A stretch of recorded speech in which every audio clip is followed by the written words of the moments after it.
Hello दोस्तों, आज मैं बात करने वाला हूँ कि बिहार को पिछड़ा राज्य क्यों कहते हैं। वाई फॉर बिहार इज पिछड़ा राज्य। आज हम लोग इसी टॉपिक पे बात करने वाले हैं कि आखिर बिहार को ही पिछड़ा राज्य क्यों कहते हैं एंड पहले बिहार इतना क्यों प्रसिद्ध था। तो मैं आज दोनों टॉपिक पे बात करने वाला हूँ। तो मैं पहले बता देता हूँ कि बिहार इतना पहले कैसे प्रसिद्ध था, तो उसके टॉप 5 रीजन मैं बताने वाला हूँ एंड उसके बाद मैं बताने वाला हूँ कि अभी टॉप 38 राज्य में से बिहार टॉप 5 वो भी नीचे में से आता। इसी कारण से बिहार इतना पिछड़ा है और पहले के टाइम में शुरू के टॉप 5 में चौथे नंबर पे थे बिहार। आखिर चौथे नंबर से 37वें नंबर पे कैसे गए, आज हम लोग यही बात करने वाले हैं। एंड अगर आप लोग नए आए हो तो चैनल को लाइक एंड सब्सक्राइब जरूर कर देना। तो हाँ, चलिए हम लोग स्टार्ट करते हैं आज के वीडियो में, जहां आज मैं बताने वाला हूं बिहार इतना प्रसिद्ध क्यों है। तब मैं बताऊंगा लास्ट में कि बिहार इतना पिछड़ा राज्य कैसे हो गया। तो मैं पहले बताना चाहता हूं कि बिहार इतना प्रसिद्ध कैसे हुआ था। तो बिहार प्रसिद्ध होने का मैं टॉप 5 रीजन बताने वाला हूँ, जिसमें से पहला रीजन है कि बिहार में शिक्षा और संस्कृति। जी हाँ दोस्तों, आपने सही सुना। पहले के राज्य में, पहले के हमारे बिहार की जो शिक्षा थी, सबसे पहले शिक्षा का संस्थान बिहार में ही खुला, जो कि नालंदा विश्वविद्यालय है और विक्रमशिला विश्वविद्यालय। जी हाँ, नालंदा विश्वविद्यालय एंड विक्रमशिला विश्वविद्यालय, ये दोनों विद्यालय ऐसे थे जो कि लोग विदेश से लगभग 8000 पर डे आते थे। लेकिन आपको इस टॉपिक पे इसीलिए बता रहा हूँ कि ये सबसे पहला टॉपिक मैं इसलिए लिया क्योंकि अभी के टाइम में बिहार की ऐसी स्थिति हो गई है कि अब बिहार के बच्चे यहाँ से जाके दूसरे जगह पढ़ाई कर रहे हैं। जैसे मैं अभी कोलकाता में पढ़ाई करता हूँ फॉर MBA एंड मेरी टोटल खर्च 15 लाख है। लेकिन अगर मैं बिहार में कर रहा हूँ तो मेरी भी यहाँ पे टोटल खर्च 25 लाख है। एंड अगर पढ़ाई की बात की जाए तो यहाँ इतनी अच्छी पढ़ाई होती है कि एक टॉपिक में 1 महीना तक लग जाता है। जी हाँ दोस्तों, मैं सही कह रहा हूँ। एंड अगर मैं कोलकाता में ही पढ़ रहा हूँ, LLB कोलकाता, जो कि आपका ये है वकील का पढ़ाई है, मैं उसमें अपना MBA का तैयारी कर रहा हूँ। और वो एक टॉपिक इस तरह समझाते हैं जैसे लगता है कि मानो कि सामने टीचर बैठे हो, जैसे ट्यूशन पढ़ाते हैं उस तरह समझाते हैं। जैसे कि मैं इंस्टाग्राम रील देख रहा हूँ, उसमें एक पूरा रील जैसे याद हो जाता है, उस तरह टीचर समझाते हैं, उस तरह मुझे याद हो जाता है। तो दोस्तों यही कारण है। एंड दूसरा कारण ये है पहनावा। जी हाँ, आजकल के लड़के लड़की का पहनावा आप लोग देख ही रहे हो कि किस तरह का है।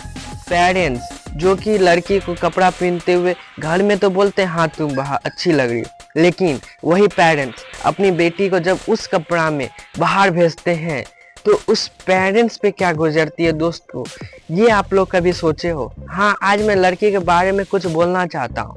जी, क्योंकि आजकल के लड़की के पहनावे विदेशी से ज़्यादा यहाँ पे फेमस हो चुके हैं, क्योंकि विदेशों में तो वो आदत है, वैसा संस्कृति है। लेकिन इंडिया में ऐसी संस्कृति नहीं थी, पहले ऐसी संस्कृति नहीं थी।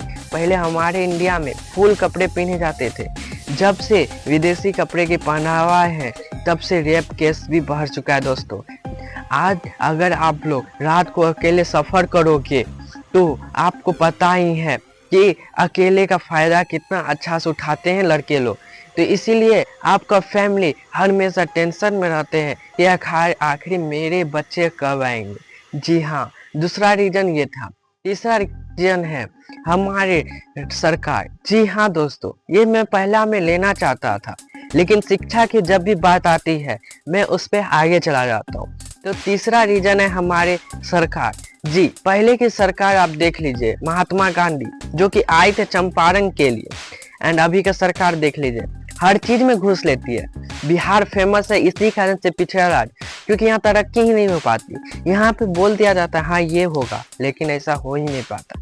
तो दोस्तों तीसरा रीजन ये था कि हमारा बिहार इतना पिछड़ा है। चौथा रीजन ये है कि बिहार में अर्थव्यवस्था की कमी, जीडीपी की कमी। जी हाँ, बिहार में फैक्ट्री नहीं खोली है, जब खुलती है तो वो भी चोरी ही हो जाती है। जी हाँ, मेरे ही जिले की एक फैक्ट्री थी, जैसे चीनी उद्योग जो फैक्ट्री होती है उसमें बंद हो गई, 1 साल चली उसके बाद बंद होगी। एंड अभी वहाँ जाके देखोगे तो वो खंडर हो चुकी है, यानी कि हर एक ईंटा भी वहाँ का चोरी हो चुका है दोस्तों। इतना यहाँ का बेरोजगारी है।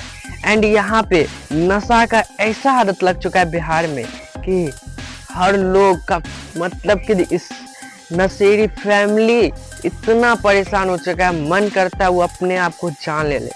तो आजकल के स्थिति को मैं इसीलिए आप लोग के सामने दे पा रहा हूँ, क्योंकि मैं इस टॉपिक के लिए बिहार सरकार से विनती करता हूँ कि आप अपनी राजनीति सुधारें, वरना हमें आपको बदलना पड़ेगा। जी दोस्तों, क्योंकि यहाँ पे अर्थव्यवस्था, फैक्ट्री, उद्योग ये सब यहाँ बिहार में बहुत कम है।